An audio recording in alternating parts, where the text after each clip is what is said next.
Oke ya, video kali ini saya akan mereview langsung. Akhirnya ya, setelah beberapa lama saya menunggu dari awal rilis hingga direview oleh blogger dari Jakarta ya. Akhirnya saya sendiri bisa melihat langsung motor kelas baru dari Yamaha.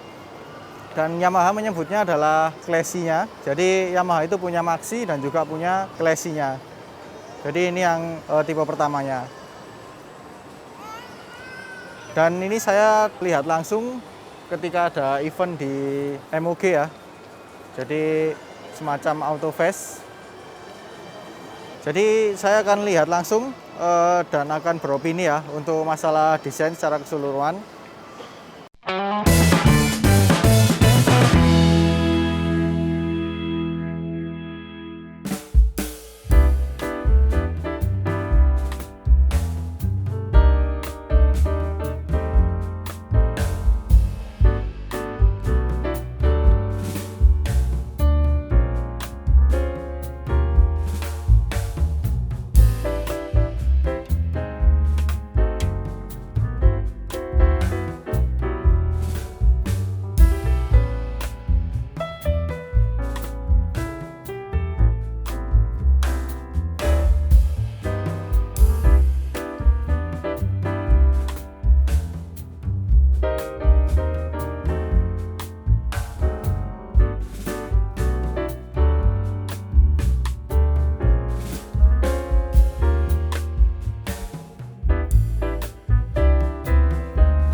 Yang pertama saya akan bahas dulu dari lampunya.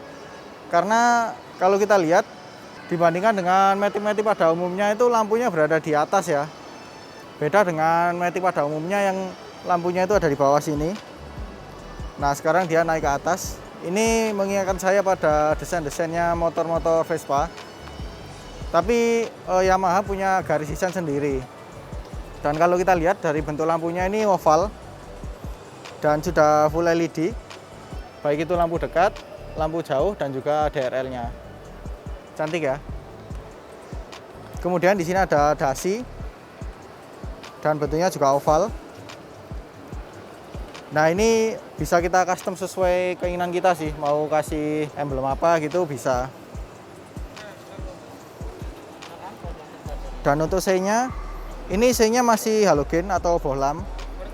Tapi dilengkapi semacam ornamen blur, jadi bisa merefleksikan seolah-olah motor ini pakai sen yang sudah LED.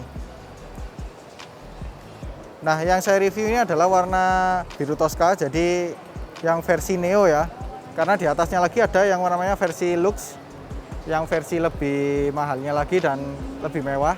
Tapi kalau buat anak muda sih lebih cocok yang versi Neo ini sih. Kalau kita lihat seperti ini ya. Kemudian untuk bagian bodinya, yang bagian depan di sini ya, ini kelihatan lebih, istilahnya itu lebih montok. Kalau dibandingkan dengan Vespa ini lebih montok ya.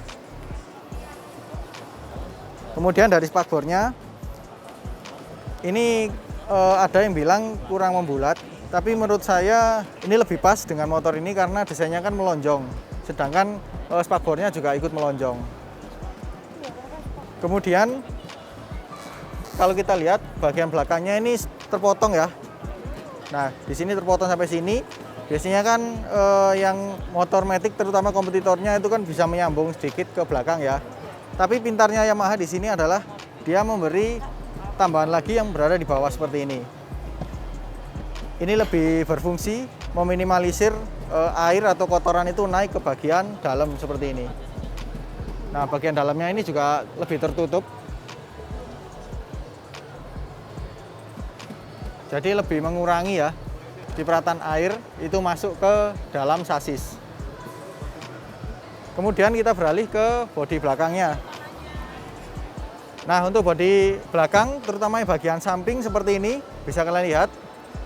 Ini desainnya mirip dengan Yamaha Cubics ya, kalau kalian tahu. Karena kalau saya lihat ini desainnya lebih mengotak sih daripada oval.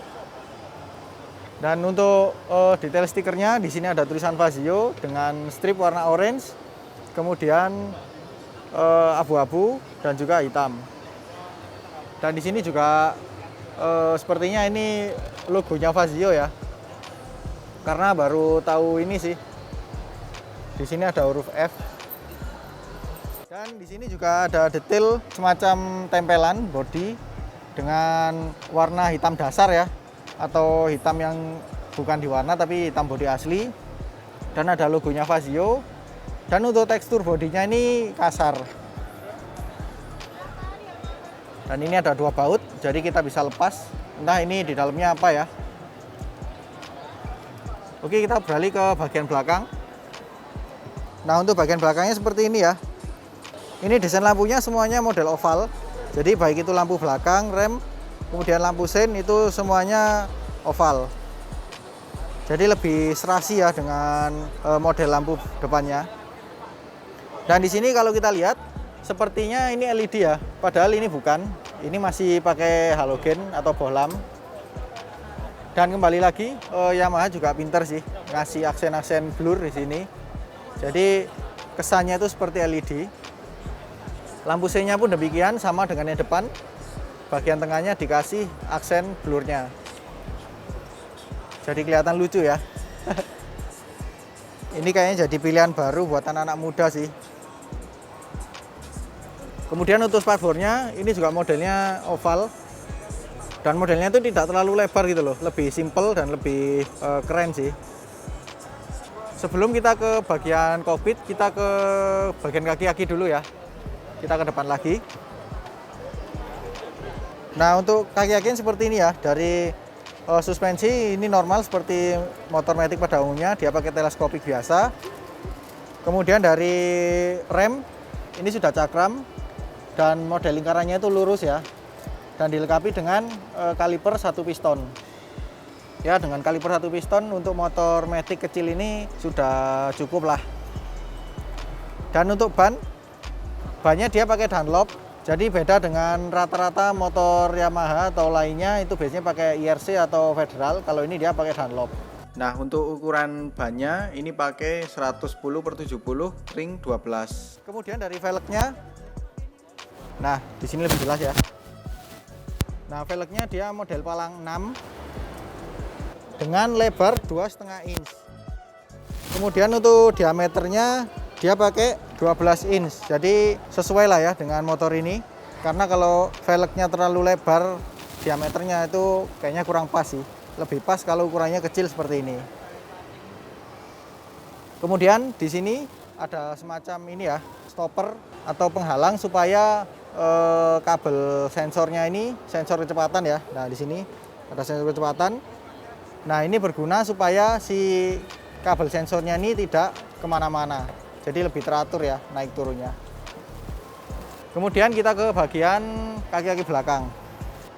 Nah, untuk kaki-kaki belakangnya seperti ini ya. Untuk velgnya sama dengan yang depan, pakai model palang 6. Dan untuk lebarnya ini 2,75 inch ya.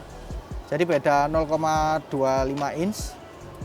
Tapi untuk bannya ini sama ukurannya dengan yang depan. Dia pakai 110/70 ring 12. Jadi depan belakang punya ukuran ban yang sama tapi dengan velg lebar yang beda. Dan untuk remnya di sini masih pakai tromol. Dan ini memang umum sih untuk kelas motor ini, jadi bukan hal yang buruk. Dan untuk suspensinya ini single. Jadi hanya sisi kiri aja ya. Dan ini fix, nggak ada setelannya dan warnanya hitam. Nah, sekarang saya akan jelaskan untuk bagian mesinnya ya. Sebentar, karena ini ada di pojokan, jadi saya sesuaikan dulu. Nah, untuk mesinnya seperti ini. Ini secara bentuk tidak sama dengan Frigo ataupun Mio M3 ya. Karena meskipun spesifikasi sama, tapi secara bentuk ini berbeda. Untuk kapasitas mesinnya ini 124,86 cc SOHC dengan berpendingin udara. Jadi pendinginnya di sini. Nah, ini ya. Kemudian untuk perbandingan kompresi Ini 11:1, jadi bahan bakar yang pas untuk motor ini adalah bahan bakar oktan 95. Kemudian untuk diameter kali langkah, ini 52,4 kali 57,9 mm. Ya lebih cenderung overstroke ya, karena namanya juga motor stylish atau motor untuk santai, jadi lebih pas kalau torsinya itu lebih tinggi.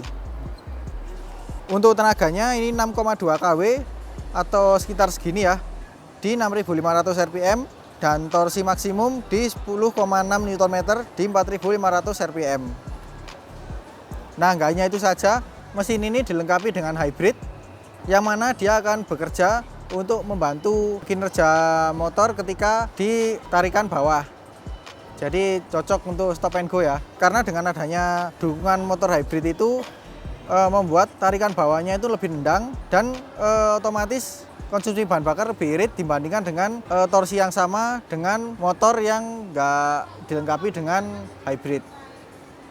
Jadi itu sih kelebihannya kalau pakai motor dengan dukungan hybrid.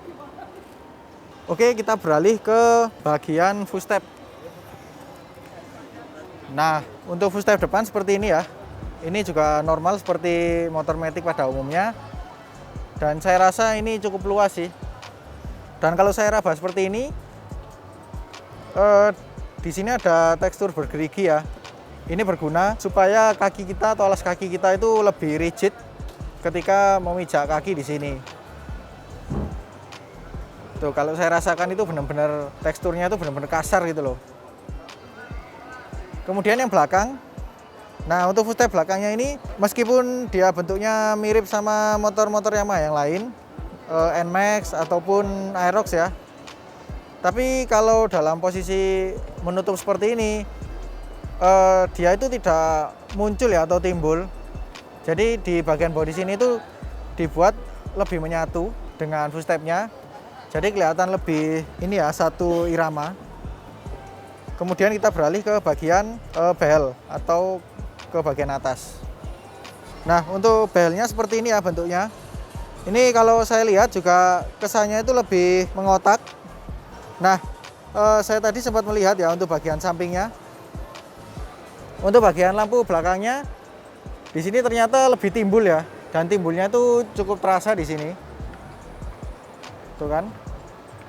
Tapi secara bentuk saya cukup suka sih. Serasi dengan lampu-lampu yang lain. Kemudian kita beralih ke bagian jok. Nah, untuk joknya seperti ini ya. Ini joknya juga ukurannya umum sih untuk motor kelas ini. Dan juga secara desain juga mirip dengan behelnya. Tuh kan, dia lebih mengotak. Dan untuk tekstur kulitnya, nah di sini ada dua perbedaan ya, dimana kulitnya yang bagian jok pengendara ini kasar tapi lebih terasa daripada yang belakang.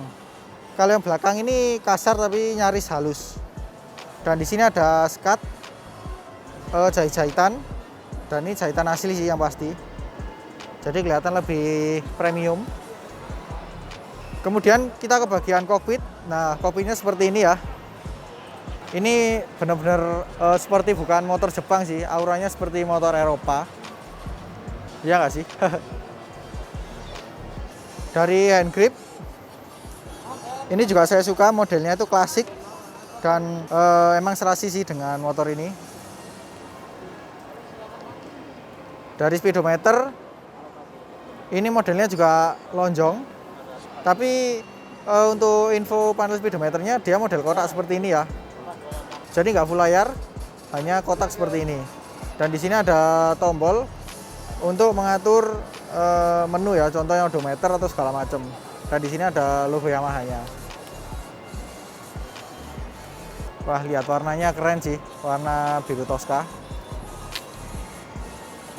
Dan untuk tombol-tombol sebelah kiri sini ada lampu dekat, lampu jauh, sein, dan juga klakson. Dan untuk handle rem yang sebelah kiri di sini ada pengunci ya. Jadi semacam rem parkir kalau di mobil. Ini berguna kalau kita parkir di tempat yang kurang rata dan juga ketika berhenti di tanjakan atau turunan. Kemudian untuk tombol-tombol di sebelah kanan, di sini ada tombol untuk fitur triple S atau smart stop system. Jadi ke atas untuk mematikan, yang bawah untuk menghidupkan fitur tersebut. Nah, di sini ada tuas untuk tombol hazard. Jadi bisa kita matikan dan hidupkan seperti ini. Dan di bawah sini ada starter. Jadi seperti itu. Nah, untuk spionnya seperti ini ya. Ini mengingatkan pada spion-spion motor Yamaha zaman dulu ya, kayak Vixen yang generasi pertama. Tapi saya yakin kalau kalian punya motor ini pasti akan ganti spion dan kalian ganti model bar end seperti ini ya di sini. Mungkin itu sih hal pertama yang akan kalian ganti kalau kalian beli motor ini. Kemudian bagian bawah atau bagian akomodasi di sebelah sini. Untuk yang sebelah kiri, di sini ada tempat untuk menaruh barang. Atau lebih cocok ini untuk menaruh handphone ya, karena di sini dilengkapi dengan power outlet. Dan di sini kalau kita lihat, kalau kita mengecas itu masih butuh adaptor khusus atau konverter ya, semacam lighter gitu. Nah, untuk lacinya seperti ini ya. Ini kalau saya coba taruh handphone. Nah, jadi seperti ini. Muat sih untuk handphone ukuran berapa inch ya ini. Tuh, bisa taruh seperti ini. Kemudian untuk bagian tengah, di sini ada tempat untuk mengaitkan barang bawaan ya. Dan yang saya suka di sini adalah di sini dilengkapi dengan besi yang berguna untuk mencegah si barang bawaan kita itu terlepas ya. Jadi kalau kita masukkan barang di sini, ini lebih mudah sekali untuk melindungi si kresek itu sendiri. Enggak hanya itu saja, di sini juga dilengkapi dengan pengait. Wah, ini sih cocok untuk kalian yang suka belanja-belanja sih. Ke pasar gitu, bawa barang-barang kecil-kecil, belanjaan gitu pasti sangat berguna. Dan untuk bentuknya di bagian bodi di bawah jok yang depan ya, bentuknya di sini lebih cenderung tegak ya. Kalau kita lihat tuh, jadi benar-benar desainnya itu lebih mengotak untuk yang bagian sini. Nah, untuk laci berikutnya di bagian sini ada ya, di bagian kanan, di bawahnya tuas keyless. Di sini untuk lacinya model terbuka. Ini lebih pas untuk menaruh botol air minum. Jadi ukuran 600 ml itu lebih pas sih taruh sini. Dan juga barang-barang yang lain juga bisa. Yang penting kalau kalian parkir, pastikan barang kalian diambil. Kemudian ini untuk keyless-nya. Dan maaf ya, ini kebetulan saya nggak pegang remote-nya, jadi nggak bisa mengoperasikannya. Oh ya, satu lagi. Motor ini sudah dilengkapi dengan Yamaha Connect. Nah, ini ada logonya. Nah, ini Yamaha Motorcycle Connect. Oh ya, kebetulan untuk joknya ini tidak dikunci, jadi bisa saya buka. Nah, seperti ini. Untuk bagasinya ini kapasitasnya 17,8 liter. Jadi ini kalau saya lihat dibandingkan dengan kompetitornya, kalau secara kedalaman sih hampir mirip, tapi dia lebih panjang. Jadi kalau misalnya kita masukkan helm di sini, masih ada sisa ruang untuk menyimpan barang di sini. Katakanlah mantel, sepatu atau segala macam. Nah, untuk bagian sini, wah ini rapi banget ya karena serba tertutup. Kita lihat dulu dari tangki bahan bakarnya. Ini kapasitasnya 5,1 liter. Jadi untuk kelas motor matic kecil seperti ini, kapasitas 5,1 liter itu sangat besar loh. Kemudian di sini ada tempat untuk menampung kalau misalnya kita dalam pengisian bahan bakar itu terlalu banyak dan meluber. Jadi dia akan tertampung di sini dan mengalir ke lubang bagian sini. Jadi dia akan ke bawah. Dan di sini ada tutup yang dimana kalau kita buka, nah di sini ada tulisan nomor rangka dan di sini ada soket atau colokan kalau misalnya kita sedang melakukan servis di bengkel resmi. Jadi lebih rapih ya, tuh. Keren sih.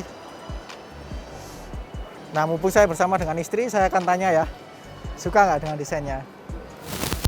Dek, Suka nggak dengan desainnya? Suka kok. Ya, kapan-kapan kalau kita dapat unit test ride-nya kita akan coba ya. Siap. Ya. Nah, jadi seperti ini sih kalau kita lihat. Nah, untuk di Malang ini harganya itu saya sempat tanya kepada salesnya, itu di harga 23.740.000 untuk yang tipe Neo ini. Kalau untuk yang tipe Lux selisih 300.000. Oke, mungkin itu aja ya video impresi saya melihat langsung Yamaha Fazio ini. Ya, nanti kalau saya dapat unit test ride saya akan review lagi lebih jelas ya. Karena kalau saya dapat unit test ride-nya saya bisa mencoba langsung bagaimana sih impresinya mengendarai motor ini. Oke, sekian dulu video kali ini. Kalau suka dengan video ini jangan lupa di like. Kalau ada pertanyaan, kritik atau saran silahkan komen di bawah. Share juga ke sosial media kalian apabila video ini bermanfaat. Jangan lupa subscribe untuk mengikuti video-video terbaru dari saya. Nyalakan juga tombol loncengnya untuk mendapatkan notifikasi video terbaru dari saya. Follow juga Instagram dan TikTok saya di @mojovibi. Terima kasih telah menonton dan sampai jumpa di video selanjutnya.